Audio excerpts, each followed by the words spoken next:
ஐயப்பனுடைய வரலாறு. சிவனுக்கும் விஷ்ணுக்கும் பிறந்த குழந்தை தான் ஐயப்பன். விஷ்ணு பூமியில மோகினி அவதாரம் எடுக்கும் போதுதான் ஐயப்பன் பிறந்திருக்காரு. இந்த ஐயப்பன் ஆகிய குழந்தைய சிவனும் விஷ்ணுவும் பம்பை நதிக்கரையிலேயே விட்டுட்டு போயிடுறாங்க. அந்த நேரத்துல தான் பந்தல ராஜா ராஜசேகர மன்னன் அந்த குழந்தைய பாக்குறாரு.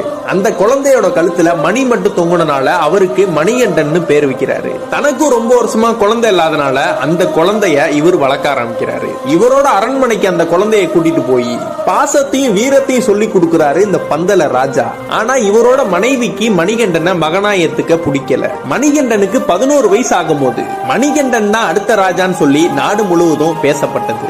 அதனால பந்தல ராஜாவின் மனைவி ஒரு பிளான் போடுறாங்க. தனக்கு உடல்நிலை சரியில்லாத மாதிரியும் அதை குணப்படுத்துவதற்கு புலிப்பால் குடித்தால் மட்டும்தான் அது சரியாகிற மாதிரியும் ஒரு பிளான போட்டு மணிகண்டனை புலிப்பால் கொண்டு வர ஒரு காட்டுக்கு அனுப்புறாங்க. அந்த பந்தல ராஜாவோட மனைவி மணிகண்டனை சாதாரணமா எடை போட்டு புலி அடிச்சு மணிகண்டன் இறந்துருவாருன்னு நினைச்சாங்க. ஆனா அங்க என்ன நடந்ததுன்னு தெரியுமா? ஆனா நம்ம மணிகண்டன் புலிப்பால் கறந்தது மட்டும் இல்லாம ஒரு புலி பட்டாளத்தோடைய புலிகளை கூட்டிட்டு வராரு மணிகண்டன். அதுக்கப்புறம் அந்த பந்தல ராஜாவின் மனைவியும் பார்த்து வியந்து போய் மணிகண்டனின் காலில் விழுந்து என்னை மன்னித்து விடுங்கள்னு சொல்றாங்க.